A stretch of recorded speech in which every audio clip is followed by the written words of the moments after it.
Pollen agro minerals private limited. संशोधन, गुणवत्ता, सेवा के साथ हमारा लक्ष्य समृद्ध भारत।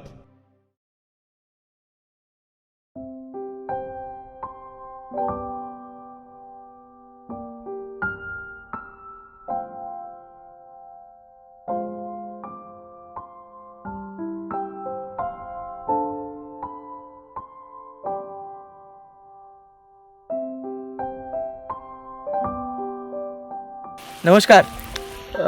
आज हमने जो पोलन परिवार का जो सेशन चलाया था, जिससे पहले पपैया में केला लगाया था, केले में पपैया लगाया था जीरो कल्टीवेशन पे।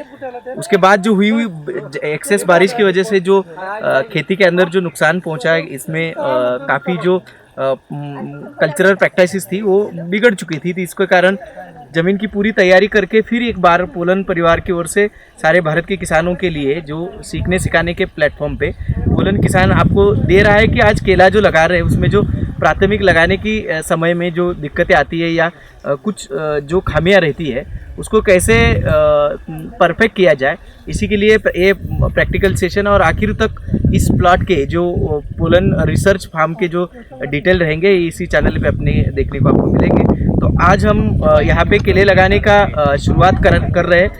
तो पौधा जब हमने लिया था तो लेने के बाद भी आज 14-15 दिन हुए हैं, 15-16 दिन हुए हैं, 16 दिन का पौधा हो गया है। ये पौधा जब आया था तो टोटली ग्रीन था। ग्रीन के साथ साथ इसमें जो पुराने जो लीव थे वो फ्रेश थे। आज अगर देखा जाए तो किसानों के मन में लगेगा कि यार यहाँ पे पूरी तरह से पीले हो गए हैं, पीले होके जो नए पत्ते आ रहे हैं तो छोटे आ रहे हैं। तो ये इसके दो बेसिक रीज़न होते हैं कि जैसे हम इसको टिश्यू से बनाते हैं, जब टिश्यू पौधा बनता है तो उसको हम पॉली हाउस से नेट हाउस में लाते हैं, नेट हाउस से फिर उसको हार्डनिंग सेंटर में स्विच करते हैं और इसके दरम्यान में 47 डेज़ का उसको हार्डनिंग देते हैं और फिर वो पौधा किसानों के खेत में पहुंचता है। लेकिन किसानों के खेत में पहुंचते समय हर एक कंपनी चाहती है कि उनके पौधे हेल्दी दिखे और उसके बॉडी के अंदर ट्यूबर के अंदर स्टोरेज बने, तो उसके लिए वो रेडी फीड देते रहते हैं। तो हमने भी इसको रेडी फीड दिया है, लेकिन फिर भी इसके डेवलपमेंट से ज़्यादा कलर क्यों निकल गया है? इसके दो रीज़न है कि इसमें हमने इसकी ग्रोथ को बढ़ावा नहीं दिया है। क्यों नहीं दिया है? क्योंकि अभी ये भी जेनेटिकल ग्रोथ पे नहीं गया है, क्योंकि जब तक इसका मीडिया चेंज नहीं होगा, इसका जो माध्यम होता है, ये नीचे वाला माध्यम हम जब तक चेंज नहीं करेंगे तब तक इसकी जो नई ग्रोथ है वो शुरू नहीं होती है। ये सिंगल मीडिया में जब तक है तब तक इसकी बेसिक ग्रोथ ही चल रही है। बेसिक ग्रोथ यानी प्लांट की पौधों की ग्रोथ चल रही है, अभी भी ये पेड़ बनने की तैयारी में नहीं है।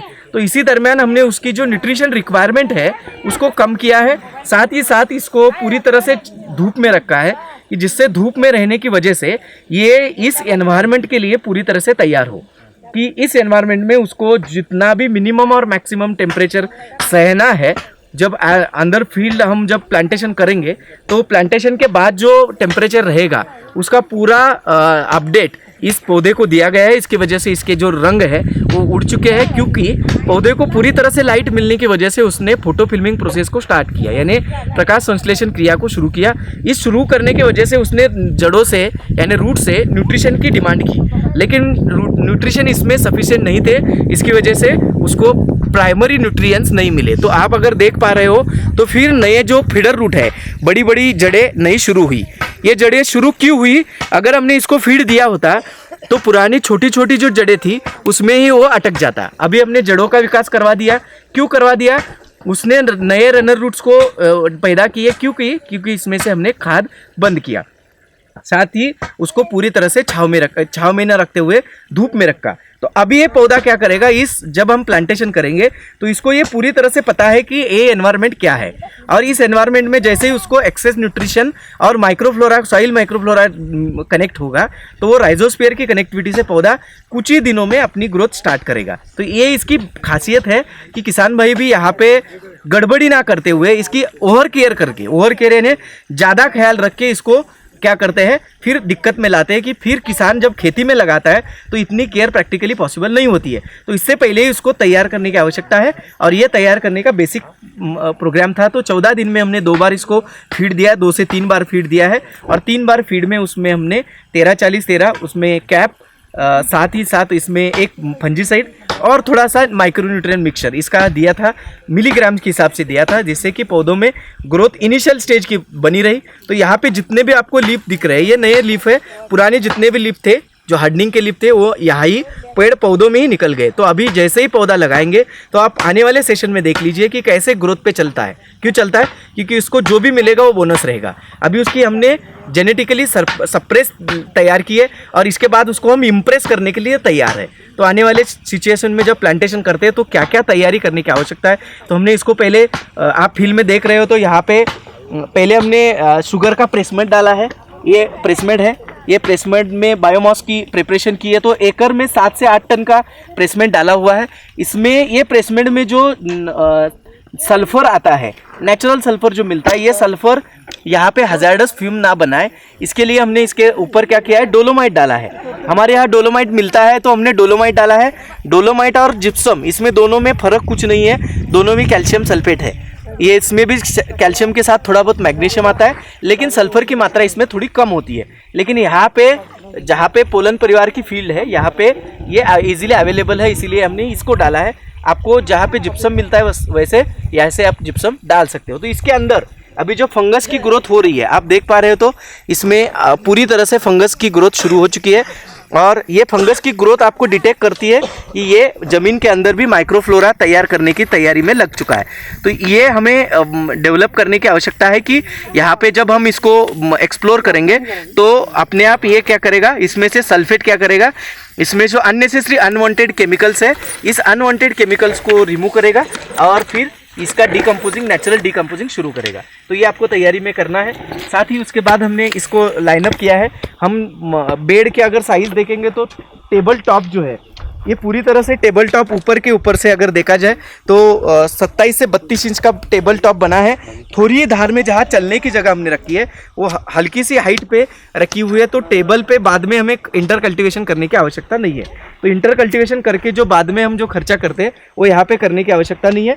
दूसरी चीज़ है कि हमने अभी जो बेड बनाया है, बेड जिस तरह से तैयार किया है, इस बेड के ऊपर हम लगाने के लिए तैयार है। लेकिन हमने आपको जैसे बार बार बोला है कि बेड को मैक्सिमम भिगोइए, जिससे कि जमीन के अंदर एयर की कर्टन ना रहे, यानी एयर का फ्लोट अंदर क्लॉट ना हो, फंस ना जाए। तो हमने इसको वो भी बार बार देखा है।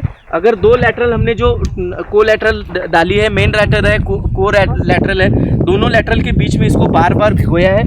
और ऊपर से अगर फिर भी हम देखते हैं तो ऊपर से खुला है लेकिन अंदर से पूरी तरह से भीग चुका है। तो हमने एक भेज बना के इसको 1 पीस किया है, यानी इसकी एक्सेस ईयर जो है वो ज़मीन से रिमूव की है। तो इस एक्सेस ईयर से जो नुकसान होता है कि जब जड़ें यानी रूट्स ग्रो करने चाहते हैं तो एयर के एक्सेस ईयर की वजह से वो जाके कई कुछ कक्षा में ब्लॉक हो जाती है और ग्रोथ रिटायर्ड हो जाती है, यहाँ पे नहीं होगा। तो लगाने की गतिविधि देखते हैं, आइए। तो ये लाइन बनाई है, बीच में हमने लाइन बना के इसको पूरी तरह से प्लांट टू प्लांट की जो दूरी है उसको फिक्स करने के लिए अभी छोटे छोटे गड्ढे लेने का प्रयास जारी है कि जिससे कि आसानी से हम प्लांटेशन करें। प्लांटेशन के समय में हमने एक लाइन बनाने के लिए पेड़ से पेड़ का जो डिस्टेंस है पौधे से पौधे का वो फिक्स रहे, इसके लिए हमने ये लाइन खींची है। इसमें लाइन पकड़ के यहाँ पे एक सेंट्रल पॉइंट से हम लाइन करेंगे, फिर यहाँ पे जो एक्सेस लाइनें हैं उसमें हम डिस्टेंस की डंडी रख के उसको प्लांटेशन करेंगे। साथ ही आगे भी हम इसी लाइन से ही प्लांटेशन करने का प्रयास करेंगे। लाइन करते समय आपको लाइवली देखना है कि हमने लाइन डाली है, छोटे छोटे इस जो छोटा सा औजार है, इस औजार से आपको छोटे छोटे खड्डे लेने हैं जिससे कि आसानी से लेबर को लगाने में आसानी हो। दिखाइए खड्डे किती बरं पुढे लाईन धरली हां आता इकडे दूरी घ्यायची दूरीच घे दूरी काटे बस जास्त खोल नको।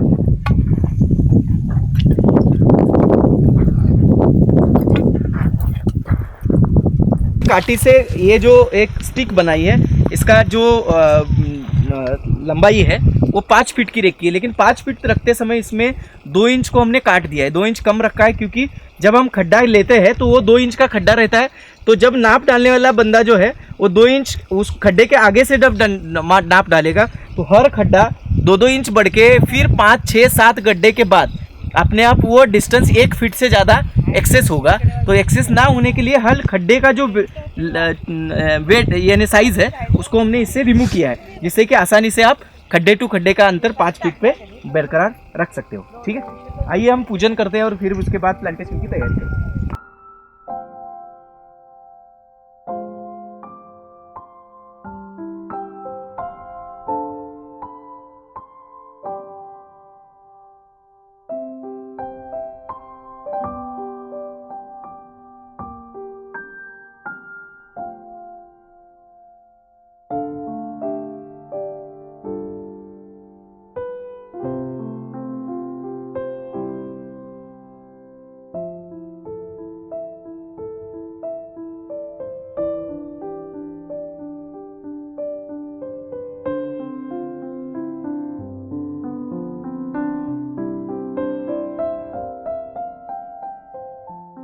जैसे हमने बात की अभी कि बेड लगाने तक की अपनी गति जो भी बेसिक चीज़ें हैं उसको समझ लिया है। अभी आप समझते हैं कि इस बेड में हमने बायोमास, जैसे हमने आपको बताया कि 9 से 11 टन के बीच में 1 एकड़ के बीच में यह प्रेसमड़ गया है शुगर का। एज इट इज हमने इसको डिकम्पोज नहीं किया है, नेचुरली जैसे है वैसा डाला है। साथ ही हमने जो डोलोमाइट है वो डोलोमाइट जो वाइट पाउडर है, जो आपको ये वाइट पाउडर दिखती है, डोलोमाइट है, कैल्शियम मैग्नीशियम सल्फेट आता है। ये जो है वो हमने 1 एकड़ के लिए 1200 किलो के हिसाब से डाला है। 1200 किलो डोलोमाइट पाउडर डाली है, 9 से 11 टन के बीच में प्रेसमेंट डाला है। लेकिन हमने केमिकल फर्टिलाइज़र कोई भी नहीं डाला है। क्यों नहीं डाला है? क्योंकि हमारे यहाँ की जो सॉइल है वो एकदम लाइट सॉइल है, लाइट है ना, एकदम रेड हल्की सॉइल है। ये इसमें हम केमिकल फर्टिलाइज़र अगर शुरू से डालेंगे तो हर दिन के पानी के हिसाब से ये ड्रेन होने की शंकाएँ ज़्यादा रहती है। लेकिन जो काली और जहाँ बारिश कम है वहाँ के किसान भाई 1 एकड़ के लिए शुरू में ही बेसल डोज डाले, वो अपने लिए काफ़ी अच्छा है। कि जहाँ ब्लैक कॉटन सॉइल है वो उसका जो कैच एंड होल्ड यानी पकड़ने की जो क्षमता है, होल्डिंग कैपेसिटी, वो अच्छी होती है। तो ये पौधा 1 आध महीने का होने तक वो जो फर्टिलाइज़र है वो काम में आ जाता है। जैसे ब्लैक कॉटन सॉइल वाले लोग 1 एकड़ के लिए 50 kg DAP, single super phosphate 200 kg और पोटेशियम जो पोटैश है वो 1 बोरी, magnesium sulphate 10 kg, micronutrient mixture 10 kg, इसमें प्लांट हाइड्रोलाइजिंग डायरेक्टर जो PhD है वो 10 kg और कन्वर्ट एस 10 kg अगर डाल के बेड प्रिपरेशन करें और कीटकों का त्रास ना, कोई दिक्कत ना हो, इसलिए नीम के 50 किलो और फोरेट 7 kg, इसका एक मिक्सचर बना के इसी बेड के ऊपर अगर हम डालें तो इसका बेनिफिट हमें अच्छे से हो सकता है। जो फ्लड इरिगेशन वाले हो वो भी डालें। यहाँ पे हमने कुछ नहीं डाला है। क्यों नहीं डाला है? क्योंकि हम पहले दिन से इंटरनल और एक्सटर्नल दोनों चीज़ों को पूरी तरह से प्रयोग में लाना चाहते हैं। जैसे कि हम अभी इसमें आने वाले समय में 100% क्या डालेंगे, तो पहले दिन से हम इसको ड्रेंचिंग से फीड देंगे। फिर उसके बाद ड्रेंचिंग से फीड देने के बाद इसमें हम जैसे ही ड्रेंचिंग का फीड खत्म होता है तो 20 दिन के बाद पहला बेसल डोज अप्लाई करना शुरू करेंगे। जिसकी भट्टी कैसे लगाते हैं, डेपो कैसे करते हैं, वो भी हमें आखिर में सीखना है। अभी इसमें जो बायोमास और जो डोलोमाइट, इसके अलावा कुछ भी नहीं है। दूसरी चीज़ थी कि हमें जब बेड ये इतना अच्छा चौड़ा बेड हमने जो बनाया है, ये बेड भीगना भी ज़रूरी है, अन्यथा ड्रिप का पानी कॉन्सेंट्रेट करा, ये जो ड्रिप का पानी हैमर हो रहा है, एक के ऊपर एक जो बूंदे डालते जा रहा है, ये ड्रिप का पानी बाद में जाके जब निचले हिस्से में पहुंचता है तो निचले हिस्से में जब डीप पे जाता है तो डीप के बाद ये पानी अंदर फैलना शुरू होता है। लेकिन बीच में जब एयर लॉगिंग हो तो उसके बाद फैलने से ज़्यादा वो दोनों तरफ से नीचे जाता है, ये ना जाए। और इसके लिए हमने क्या करना है कि हमने इसको इंटरवल में 3 बार इसको पूरी तरह से भिगोया है, 3 स्टेप्स में भिगोया है, जिससे कि इसके अंदर की हवा धीरे धीरे निकलती जाए। जैसे हमने पानी देने का तरीका देखा है, जब ड्रिप का पानी गिरता है तो फैलाव नहीं होता है, वो नीचे जाता है, और जब पानी रुकता है तो उसका फैलाव होता है। क्यों होता है? क्योंकि अंदर की हवा पानी को रिवर्स ग्रेविटी से ऊपर फेंक के उसको फैलाती है। अगर हम अभी देखते हैं तो ऊपर से हम देखने के बाद हमें लगता है कि ये पूरा सूखा है, लेकिन हम जैसे ही अंदर देखते हैं तो ये पूरी तरह से गीला है। ये गीला है क्योंकि हमने 3 बार इसको पूरी तरह से भिगोया है, और सेंटर से भी काट के देखेंगे तो पूरी तरह से 100% इसको हमने पूरी तरह से अंदर तक गीला कर दिया है। सेंटर से अगर देखा जाए तो ये भी सेंटर से भी गीला है, जहाँ तक एंड हमारा बेड हो जाता है। ये तकनीक हमें समझने की आवश्यकता है, नहीं तो अंदर से अगर बेड कोरा रहे तो फिर पौधे लगाने के बाद मोर्टेलिटी आने के चांस बढ़ जाते हैं। तो ये ध्यान देने की आवश्यकता है। एक साथ पानी ना चलाए, 6 दिन के इंटरवल में 2-2 दिन के स्लैब, 1 दिन का गैप, 2 दिन का स्लैब, 1 दिन का गैप, ऐसे 3 स्लैब अगर करे तो बेड पूरी तरह से अंदर से बाहर से पूरी तरह से भीग के वन पीस हो जाता है और कॉम्पैक्शन आ जाता है। पौधा लगाने की जो गतिविधि है या तो उसका एक तकनीक है, उसको पूरी तरह से समझने की आवश्यकता है। यहाँ पे काफ़ी गड़बड़ी होती है, तो बाद में पूरे साल हमें 2-3 साल जो भी जितना समय के लिए केला हम चाहते हैं उसमें काफ़ी गड़बड़ी होती है, आगे पीछे होता है। हार्वेस्टिंग, सेकंड क्रॉप, F1 इसमें गड़बड़ होती है। तो यहाँ एक यूनिवर्सल प्लांटेशन कैसे किया जाए, इसके लिए काफ़ी कुछ चीज़ें सीखने की आवश्यकता है। जैसे निकालने का तरीका जो बेसिक है उसको भी समझने की आवश्यकता है कि जहाँ हम पौधा लगा रहे हैं वहाँ पे कम से कम 1 से 1.5 लीटर पानी डालने की आवश्यकता है।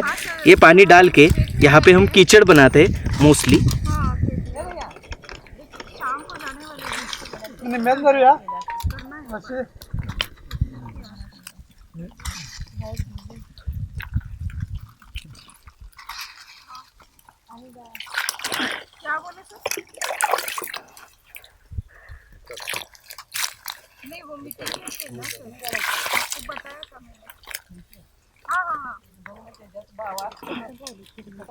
ऊपर की जो लेयर है उसको ज़्यादा से ज़्यादा इस फीड में लीजिए, जिससे कि यहाँ पे ऊपर जो फर्टाइल लेयर है वो फर्टाइल लेयर पौधे के जो राइजोस्फीयर स्ट्रक्चर है इसमें आए और जल्दी से जल्दी पौधा जो है अपने ग्रोथ में स्टार्ट करे।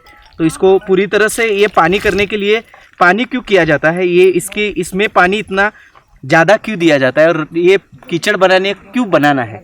काफ़ी लोगों ने पिछले 2-3 साल से हमारे वीडियो देख के बात एक दूसरे तक पहुंचाई है। ये बात काफ़ी फ़ायदेमंद है, लोगों को फ़ायदे भी हुए हैं, लेकिन इसका रीज़न क्या है, अगर रीज़न समझ में आए तो इससे फ़ायदा और ज़्यादा हो सकता है। तो रीज़न क्या होता है कि जब हम पौधा अगर सूखी ज़मीन में लगाते हैं, आधी गीली ज़मीन में लगाते हैं, तो वहाँ पे पौधों के जड़ों के कक्षा में हवा फंस जाती है और वो हवा जब तक निकलती नहीं तब तक वहाँ पे माइक्रोफ्लोरा भी डेवलप नहीं होता है, साथ ही साथ वहाँ पे जड़ों का विकास भी नहीं होता है, यानी रूट की डेवलपमेंट नहीं होती है। और जब तक रूट नहीं डेवलप होंगे पौधे अपनी ग्रोथ को स्टार्ट नहीं करेंगे।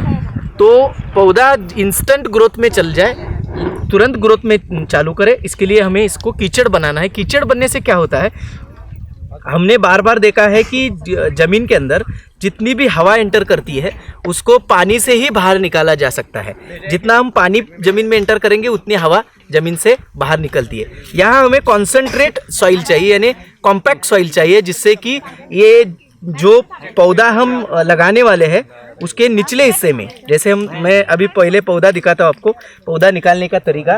पौधा निकालते समय आप इसको नीचे से थोड़ा सा पुश करना है। इसको नीचे से जब थोड़ा सा पुश करके छोड़ते हैं तो ये नीचे जहाँ पानी आके बार बार हम जो पानी देते हैं वो निचले हिस्से में ग्रेविटी से आता है और यहाँ पे उसकी पौधे की जमावट बनती है। जब हम थोड़ा सा पुश करके छोड़ते हैं तो ये यहाँ जो चिपकी हुई चीज़ है वो छूट जाती है और आराम से पौधा निकलता है। जब पौधा निकलता है, मैंने जैसे बोला कि यहाँ से जब पानी जब भरेगा और कीचड़ बनेगा तो यहाँ से हवा निकल जाएगी। तो हवा निकलने से फ़ायदा क्या है कि ये जो जड़ें हैं, आपने देखो कि अभी ये जो पुरानी जो सारी रूट्स है, ये रूट्स अपना काम करना छोड़ चुकी है। तो ये जो काम करना छूटी है, इसके ऊपर जब तक नया प्रेशर नहीं बनेगा, सॉइल का कॉम्पैक्ट प्रेशर नहीं बनेगा, तब तक इसके ऊपर जो आके होती है और इसके ऊपर जो चार्ज होता है वो चार्जेबल नहीं होता है और ये इसकी जो रूट आइबर्ड है आके है ये डॉर्मेंसी से बाहर नहीं आती है। तो इसकी वजह से इसकी ग्रोथ स्टार्ट नहीं होगी। तो हम ये पहला पौधा लगा रहे हैं, आप भी समझ से देखिए।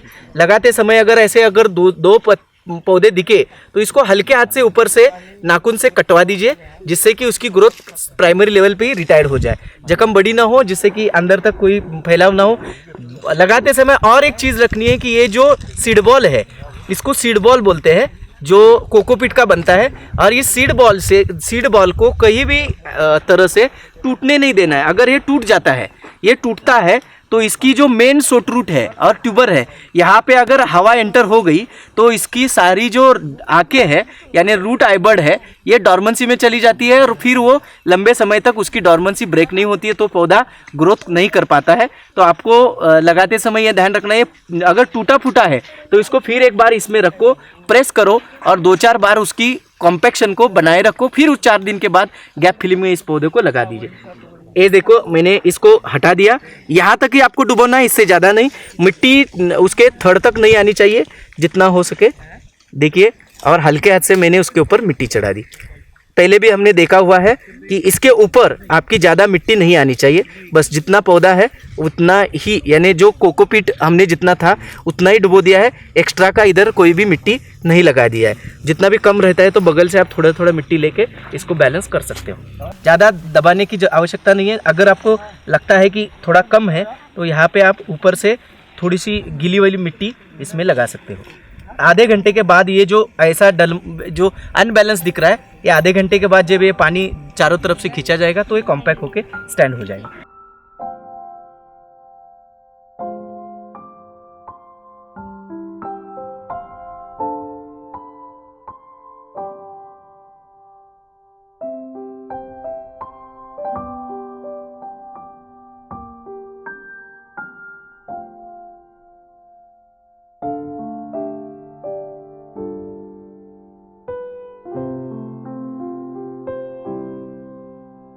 हमने देखा कि अभी 5-7 मिनट पहले हमने जो पौधा लगाया था यहाँ कीचड़ बना के, 7 मिनट के बाद का अगर सिचुएशन देखा जाए तो यह अभी अपने आप खड़ा हो चुका है। यहाँ की जो मिट्टी थी, यहाँ का पानी बगल के सारी सॉइल ने एब्सॉर्ब कर दिया। जो इसमें से एब्सॉर्ब हुआ पानी को एब्सॉर्ब करने की वजह से ये खड्डा पैक हो गया। अभी यहाँ पे जैसे जैसे समय बीतता जाएगा ये खड्डा और भी कॉम्पैक्ट होता जाएगा, और जैसे जैसे कॉम्पैक्ट होता जाएगा यहाँ पे जड़ों के ऊपर जो प्रेशर है मिट्टी का वो बढ़ता जाएगा और वहाँ पे टेम्परेचर इम्प्रूव होगा। जैसे टेम्परेचर इम्प्रूव होगा यहाँ पे टेम्परेचर की वजह से जो सारी रूट्स है वो रूट्स का जो डॉर्मेंसी है उसके आइबर्ड का वो टूट जाएगा और यहाँ से जड़ें अपने आप शुरू हो जाएगी। तो ये तरीका होता है कीचड़ बना के लगाने का फ़ायदा और तरीका। मिट्टी के हाथ ज़्यादा से ज़्यादा पत्तों पे ना लगे, क्योंकि यहाँ पे जब मिट्टी का हाथ लगता है तो मिट्टी में जो मिनरल्स होते हैं वो जब टेम्परेचर आएगा तो वो सॉलिड होके वहाँ पे आपको इंजरी बना सकते हैं। तो साफ हाथ से ज़्यादा लगाने का प्रयास करिए।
Pollen agro minerals private limited संशोधन, गुणवत्ता, सेवा के साथ हमारा लक्ष्य समृद्ध भारत।